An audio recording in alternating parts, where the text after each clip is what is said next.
Iubește și veghează, astăzi, mâine, întotdeauna. Gautama Buddha. Adam a fost primul bărbat adevărat. Ei, poate nu chiar primul, vor mai fi fost alții înaintea lui, dar niciunul nu a spus nu. Așa că istoria nu i-a păstrat, ei nu aveau ego. Mă întreb și eu cum de a fost Adam primul bărbat. Milioane de bărbați înaintea lui n-au știut să spună nu. N-au devenit astfel individualități, egouri. Adam a spus nu. Desigur, a suferit pentru aceasta, a fost alungat din grădina raiului. Adam este bărbat și fiecare bărbat este asemeni lui Adam. Fiecare copilărie este o grădină a raiului. Fiecare copil este fericit așa cum sunt animalele, primitivii, arborii. Ai văzut copiii alergând pe plajă sau prin pădure? Ei nu sunt încă adulți, au ochii limpezi și inconștienți. Dar vor părăsi aceste grădini ale raiului. Ăsta este sensul izgonirii lui Adam din rai. Nu mai face parte din fericirea inconștientă. Mușcând din fructul cunoașterii, a devenit conștient, a devenit bărbat. Nu numai primul bărbat a fost dat afară, ci fiecare Adam este mereu izgonit. Fiecare copil este alungat din grădina lui Dumnezeu. Aceasta este o etapă a creșterii. Durerea este proprie creșterii. Fiecare pierde mult pentru a câștiga conștiința. Aceasta este povara omului, este destinul său, angoasa și libertatea lui, problema lui, dar și eterna lui măreție. De ce nu sunt niciodată mulțumit cu mine și cu ce-mi dă viața? Mereu caut ceva mai bun de făcut, vreau să fiu altcineva, mereu dorind mai mult când văd că altul are. E ca în proverbul cu iarba, care e întotdeauna mai verde în cealaltă parte a gardului. De ce toate acestea? Pentru că ți-a fost distrasă atenția, ai fost împins spre altceva decât vrea viața ta să fii. Nu te îndrepți spre potențialul tău. Vrei să fii ceea ce ți impun alții, iar lucrul ăsta nu-ți poate da nicio satisfacție. Și dacă nu ești satisfăcut, rațiunea țipă la tine.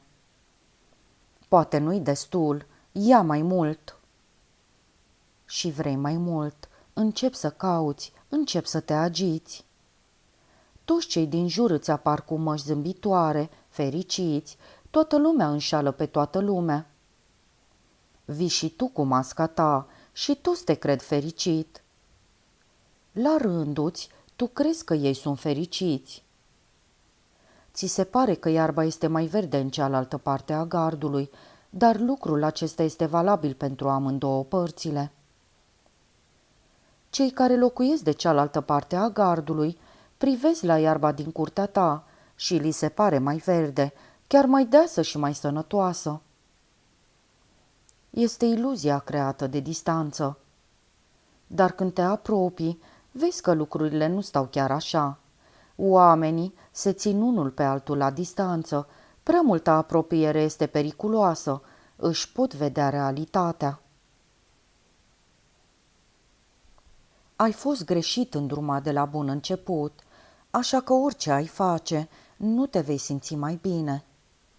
Natura n-are habar de bani, altfel dolarii ar fi crescut în copaci.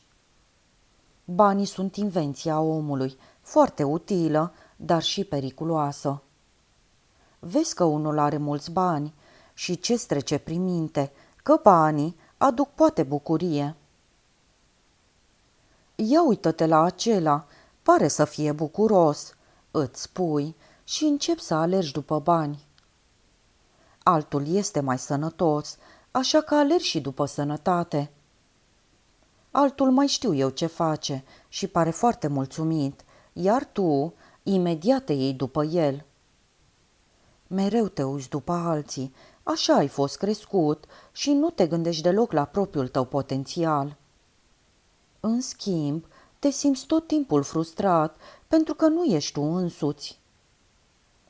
Fii tu însuți și vei vedea că nu vor mai exista nici frustrarea, nici competiția, nici obsesia posibilităților altora, nici nodul în gât că nu ai mai mult. Dacă vrei ca iarba să fie mai verde, nu e nevoie să te uiți dincolo de gard. Ia măsuri cu iarba din curtea ta. E așa de simplu să faci ca iarba să devină mai verde. Și tu ești mereu cu ochii în altă parte, având impresia că toate grădinile sunt mai verzi decât a ta. Omul trebuie să aibă rădăcinile în propriul potențial, oricare ar fi acela, și n-ar trebui să se lase împins și ghidat de nimeni. Ceilalți ar trebui să-l ajute să meargă pe calea lui, pe drumul devenirii lui.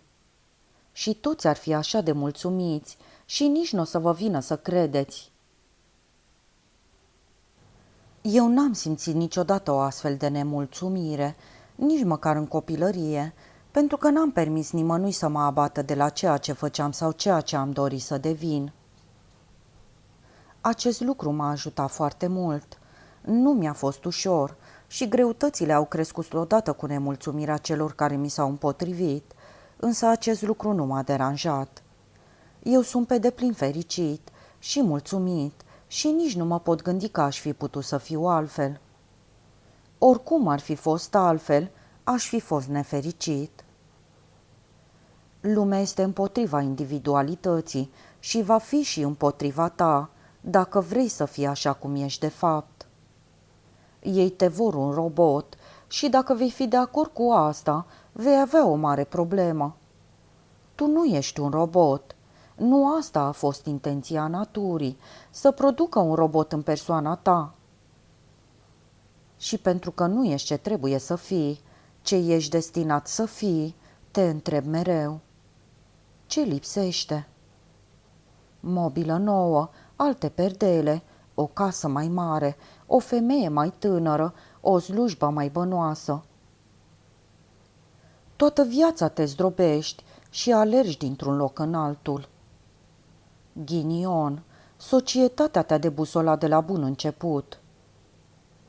Eu vreau să te redau ție însuți și vei vedea că toate nemulțumirile tale vor dispărea. Nu-i nevoie să fii mai mult, deja ești destul. Toți sunt destul. De ce îmi este atât de greu să mă iubesc? Copiii își iubesc enorm propria persoană. Societatea distruge această iubire, religia o distruge, dacă oamenii s-ar iubi pe sine. Pe Iisus Hristos cine l-ar mai iubi? Dar pe președinte? Dar pe părinți? Iubirea copilului pentru el însuși trebuie deturnată. El trebuie condiționat să-și îndrepte iubirea spre obiectele, lucrurile și persoanele aflate în afara lui. Acest lucru îl face pe om foarte sărac, pentru că iubirea față de ceva exterior lui, Dumnezeu, papa, tatăl, soția, soțul, copiii, îl face dependent de acel obiect al iubirii lui. Devii al 10-lea pe listă în proprii ochi, un cerșetor. Te-ai născut împărat, fericit cu tine însuți. Dar tatăl tău vrea să-l iubești pe el, mama vrea să o iubești pe ea. Toți cei din jurul tău iubesc pe altcineva, ca și tine. Ce lume nebună! Fiecare încearcă să iubească pe cineva, când, de fapt, nu are nimic de dăruit. Și nici celălalt nu are. De ce se ceartă îndrăgostiții, se hărțuiesc și se agasează unul pe altul tot timpul? Motivul este simplu. Niciunul nu reușește să-și ia ceea ce dorește. Amândoi sunt goi. Amândoi sunt cerșetori. Un copil crescut așa cum trebuie se va iubi pe sine până când va deveni atât de plin încât împărtășirea iubirii va fi necesitate.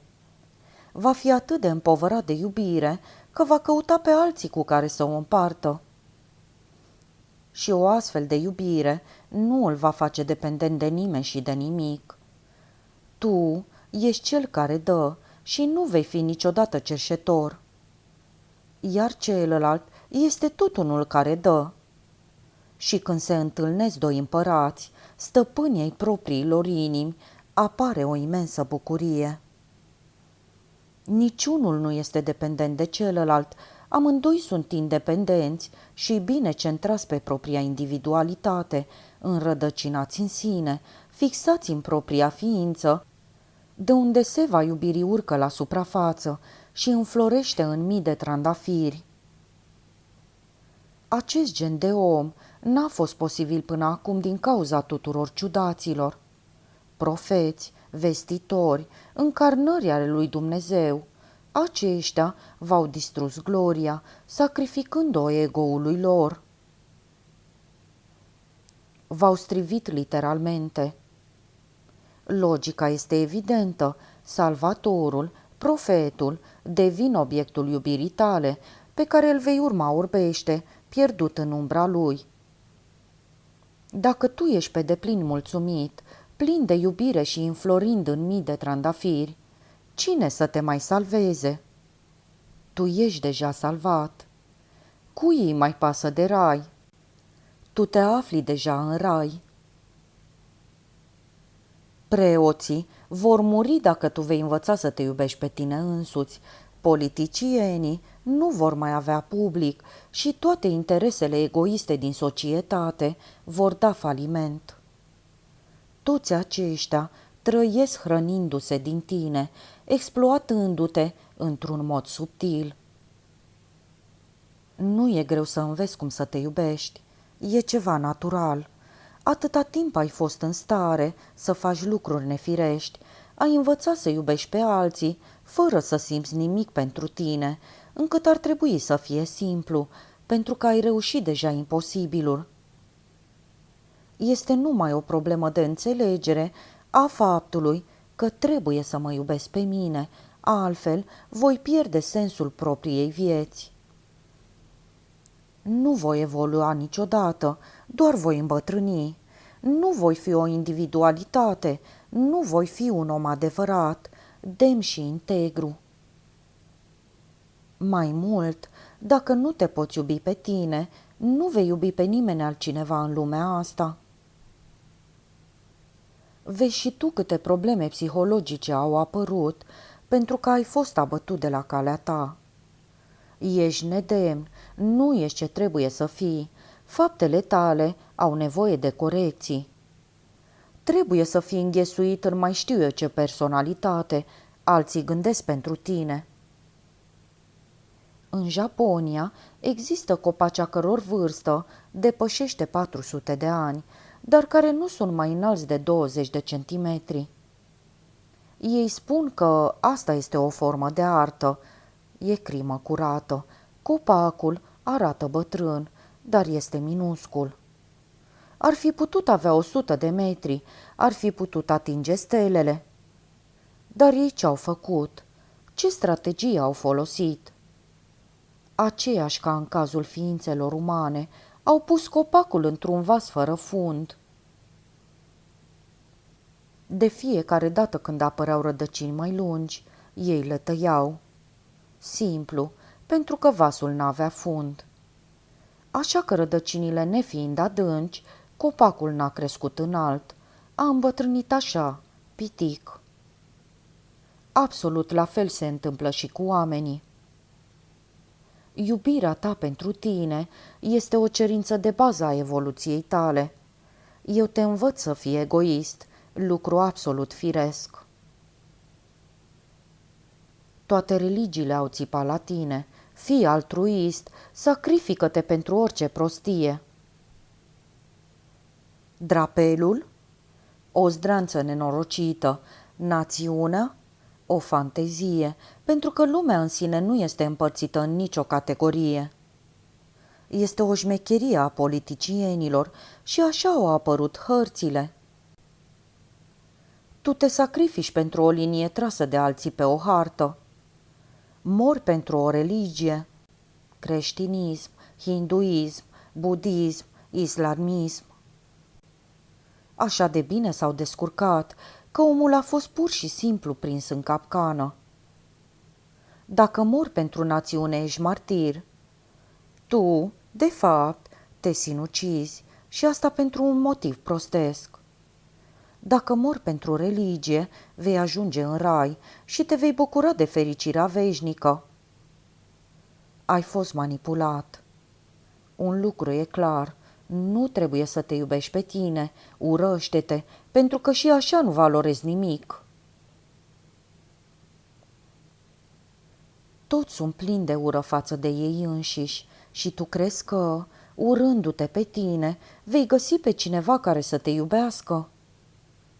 Dacă nici tu nu ești gata să o faci, pentru ceilalți e cu atât mai complicat. Oricum, ai acceptat ideea că dacă nu aparții niciunei dogme sau ideologii, nu meriți să fii iubit, ești lipsit de valoare. Când te-ai născut, nu erai creștin catolic sau comunist. Copilul vine pe lume ca o tabula rasa, nepătat și curat. Nu scrie nimic pe el, nici Biblie, nici Coran, nici Bhagavad Gita, nici Capitalul, nimic. Nici nu aduce vreo scriptură cu el. Vine pe lume complet inocent. Și iată că inocența asta devine cea mai mare problemă a lui, pentru că în jur pândesc lupii, deghizați în politicieni, părinți, preoți, profesori. Toți se repet la acel inocent, toți încep să scrie pe tine lucruri despre care mai târziu ai să crezi că sunt moștenirea ta, când de fapt ei ți-au distrus această moștenire. Pot acum să facă din tine ce vor. Poate că te vor aduce în situația de a ucide și tu inocența cuiva. Mafiile religioase și politice te exploatează tot timpul. Poate că diversele grupuri se dușmănesc, dar toată lumea este de acord într-o privință. Omului nu trebuie să-i se îngăduie să se iubească pe sine. Astfel îți taie ei rădăcinile ființei, iar tu devii neajutorat, nestatornic, dezorientat. Și atunci vor face din tine ce vor vrea. Oamenii acestei țări au ucis nevinovați în Vietnam. Ce-au căutat acolo? Și acest lucru n-a fost doar atât de simplu. Și-au trimis nevinovații lor, copiii care n-aveau încă gustul vieții, pentru a ucide și a fi uciși în numele democrației, în numele Americii. Dar de ce trebuie să te sacrifici pentru ceva?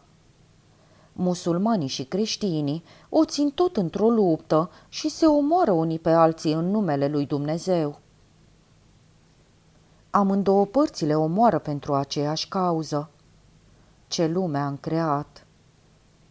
Strategia e simplă. Trebuie doar să distrugi iubirea firească a omului pentru sine. Atunci, el va deveni nedemn în proprii ochi și va face orice pentru o medalie de aur care să-i confere puțină valoare, să-l facă să se creadă cineva. Ați văzut gradele și decorațiile de pe pieptul generalilor? Ce prostie! Numărul lor crește pe măsură ce omul se distruge și se omoară pe sine tot mai mult. Ai putea să ai haine în acele culori, dar după regulile esteticii ai arăta ca un prost. Și generalii nu arată ca niște proști? Ba da, dar sunt priviți ca niște eroi. Ce au făcut ei de fapt? Au ucis oamenii din țara lor și din alte țări. Și aceste crime au fost răsplătite. Ai văzut vreo societate care să-i premieze pe îndrăgostiți? Nu, aceștia sunt de condamnat.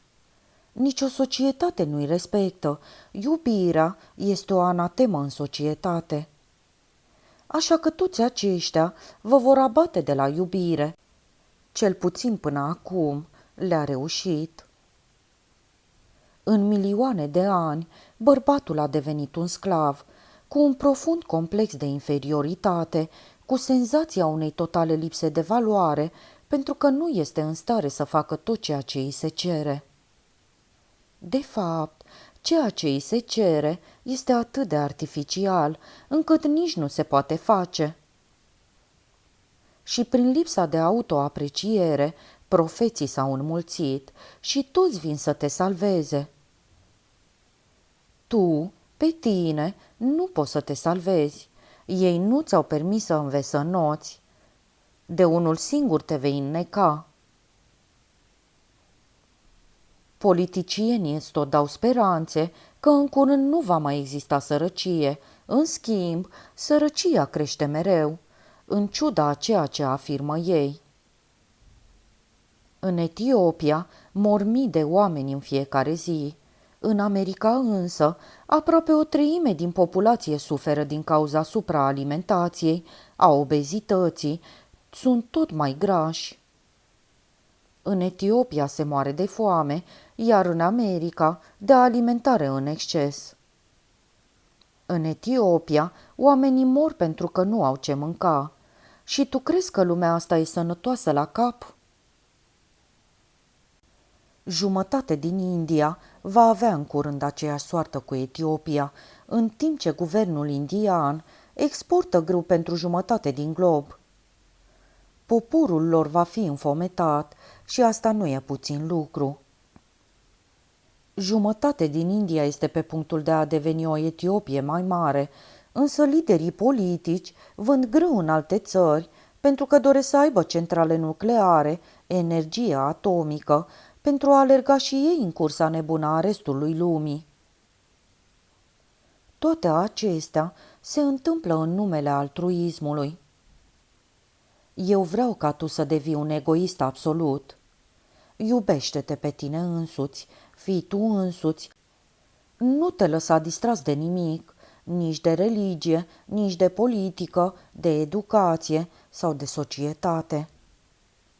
Prima ta responsabilitate este cea pe care o ai față de tine și nu față de biserică sau de națiune. Și vei vedea, dacă fiecare se va iubi pe sine, va avea grijă de sine, atunci va deveni mai inteligent și mai iubitor față de alții. În ochii mei această filozofie îl va face chiar mai altruist, pentru că va avea ce dărui. A dărui va fi o bucurie pentru el, o eternă sărbătoare. Altruismul este un produs secundar al iubirii de sine. Nu te iubești, de aceea te simți slab. Iubirea este hrana ta, puterea ta. Și nici responsabil nu ești. Nu, mereu arunci responsabilitatea pe umerii altora. Dumnezeu e de vină, soarta e de vină, Adam și Eva sunt de vină. Șarpele care a convins-o pe Eva să nu-l asculte pe Dumnezeu, el este de vină. Tu nu vezi ce prostie este să arunci povara vinei asupra altcuiva? Poftim obiect al vinei, un șarpe. Și încă acum mulți ani. Am încercat să stau de vorbă cu un șarpe, evident că nu a vorbit, el nici măcar nu aude. Am descoperit că șerpii nu au urechi, le lipsește acel organ, prin urmare, și funcția lui. Și dacă nu aud, cum ar putea vorbi? Cum să o convingă pe Eva? Noi toți trebuie să aruncăm vina pe alții, Adam pe Eva și Eva pe șarpe, șarpele, dacă ar putea vorbi, ar arunca vina pe Dumnezeu. Și uite așa, ne toți scuturăm de răspunderi, fără a înțelege că maimuța devine om numai atunci când își asumă răspunderea. Ignorarea responsabilității este distructivă pentru individ, iar responsabilitatea o capezi numai dacă te iubești pe tine însuți. Eu mi-accept răspunderile și sunt mulțumit pentru acest fapt. N-am pasat niciodată al cuiva ceea ce îmi revenea mie, pentru că mi-aș fi pierdut libertatea. Aș fi devenit un sclav la discreția celorlalți. Orice am devenit, datorez totul propriilor acțiuni. Răspunderile mele mi-au dat puterea. Ele mi-au dat rădăcini, m-au centrat. Sursa acestora este una singură. Eu unul mă iubesc pe mine însumi. Am trăit și eu în mijlocul exploatării în masă, dar de la bun început mi-a fost clar un lucru. Voi refuza constrângerile de orice fel. Pe propria răspundere voi alege iadul și nu raiul. Acolo voi fi independent, voi putea alege. Părinți, profesori, toți s-au luptat cu mine, dar eu am spus: un lucru este clar, nu voi accepta nicio mită care să mă transforme într-un sclav. Mai bine voi suferi focul etern, dar voi rămâne eu însumi. Vreau să-mi lăsați această bucurie, care este alegerea mea. Nu mă va forța nimeni. Ca prizonier al paradisului, crezi că te poți bucura? Mergi spre paradis pe urmele lui Isus, Moise, Buddha sau Krishna. Dar ce paradis este acela în care trebuie să crezi orbește, fără să poți pune o întrebare, fără să te poți lămuri cu nimic? Acel rai va fi mai rău decât orice iad. Oamenii au fost abătuți de la izvoarele lor. Eu vreau să te întorci acasă. Respectă-te pe tine însuți, fii mândru și bucuros că existența are nevoie de tine, pentru că altfel nu ai fi aici. Bucură-te că existența te vrea. De aceea ai venit aici. Existența ți-a oferit o posibilitate, o viață, pentru a descoperi comoara din tine, frumusețe, extaz, libertate. Dar tu nu vrei să fii profund. Nu. Tu ești creștin, budist, hindus. Eu aș vrea să crezi într-un singur lucru. Existența. Nu te duce la biserică sau la sinagogă. Dacă nu poți să trăiești în cer, printre stele, flori, în păduri, înspre apus și răsărit, la ce bun! Existența însăși este o rugăciune pe care nu o spune niciun preot. Ea este. Ai încredere în tine. Încrederea este un alt nume pentru iubire. Când ai încredere în tine, când ții la tine, îți asumi întreaga răspundere a ceea ce ești. Te duci pe umeri. Această experiență este unică. Nimeni nu te va mai înrobi vreodată. Poți să-ți închipui ce frumos este omul care stă pe propriile picioare? Și orice s-ar întâmpla, bucurie sau suferință, viață sau moarte, cel care se iubește pe sine se va bucura cu seninătate de toate, chiar și de moarte. Socrate a fost pedepsit de societate. Cei care îi seamănă vor fi la fel pedepsiți, pentru că sunt personalități adevărate, care nu acceptă să fie dominate de nimeni. Socrate stătea pe pat și omul care trebuia să îndeplinească destinul pământesc îi pregătea o travă. Soarele era la apus, sosise ora hotărâtă de stăpânire, însă o travă întârzia să apară. Socrate i-a spus celui care o prepara: timpul trece, soarele a apus, de ce această întârziere? Omul a rămas uluit. Cel care urma să moară era îngrijorat din cauza întârzierii. Normal ar fi fost să se bucure. Omul acela îl iubea pe Socrate, îl auzise adesea ținând discursuri, îi cunoscuse frumusețea interioară, iar inteligența sa era mai presus decât a întregii Atene. Dorea să amâne cât mai mult momentul, pentru ca Socrate să mai trăiască puțin. În schimb, victima nu vroia să-l lase. spunea într-una. Nu-ți fie, Elene, termină de pregătit o travă aceea și adu-mi-o. Cel care i-a dat o travă l-a întrebat. De ce ești atât de bucuros? Vă strălucire pe fața ta, iar în ochii tăi curiozitate. Nu înțelegi? Ceea ce te așteaptă este moartea. Socrate a spus. Tocmai asta vreau să experimentez. Viața am cunoscut-o și a fost minunată. Cu toate temerile și nesiguranța a fost o bucurie. Am trăit, am iubit, am făcut ce am vrut, am spus ce am vrut. Acum vreau să gust moartea și cu cât va fi mai repede, cu atât mai bine.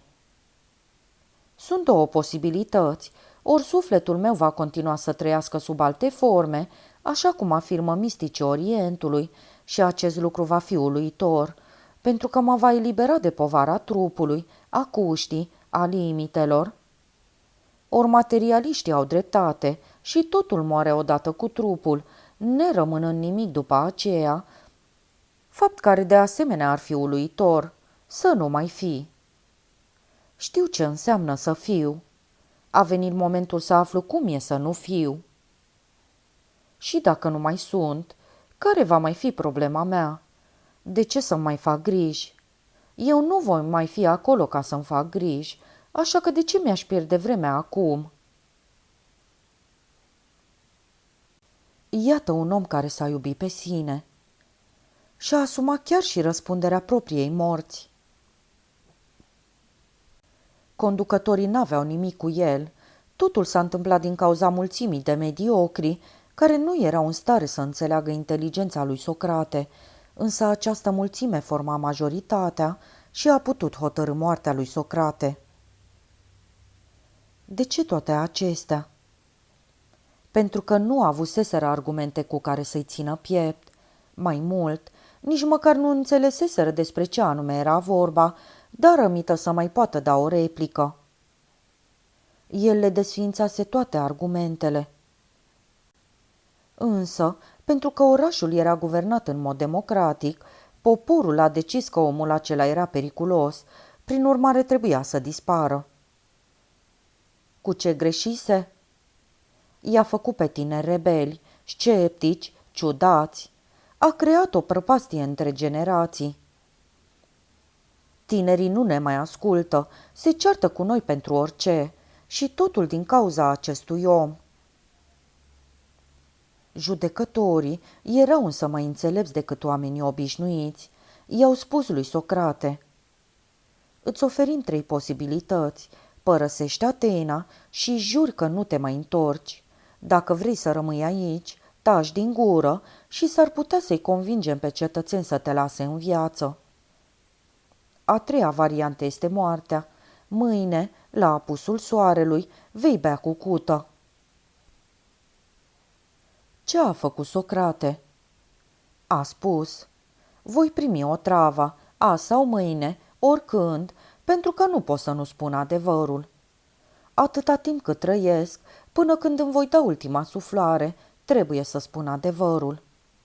Nu pot pleca din Atena pentru a scăpa de moarte, căci mă voi dovedi slab în fața ei, iar apoi îmi va fi mereu teamă de ea. Am trăit în armonie cu ființa mea, cu gândurile și sentimentele mele și voi muri tot așa. Să nu vă simțiți vinovați, nimeni nu poartă răspunderea morții mele, ci numai eu. Știam că așa se va întâmpla dacă spun adevărul într-o lume care trăiește numai în minciună, decepție, iluzie. Știam că sunt sortit să mor și să nu dați vina pe bietul popor pentru asta este numai răspunderea mea. Vreau să știe toată lumea că am trăit, asumându-mi răspunderea pentru propria persoană.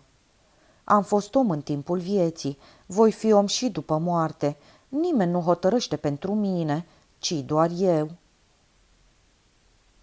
Asta înseamnă demnitate, asta înseamnă integritate, așa ar trebui să fie fiecare dintre noi.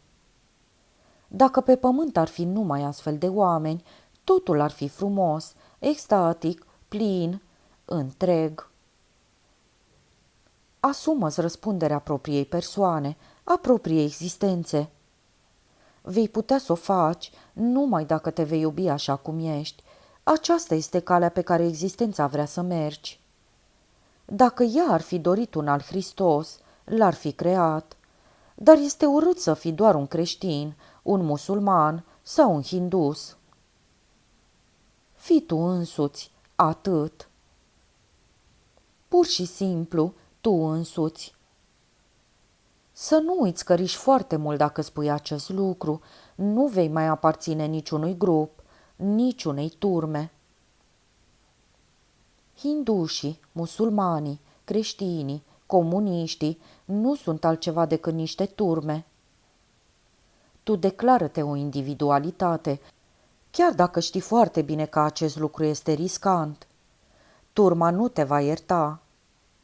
Dar este atât de minunat să-ți asumi riscul, să mergi pe muchie de cuțit, știind că orice pas este riscant.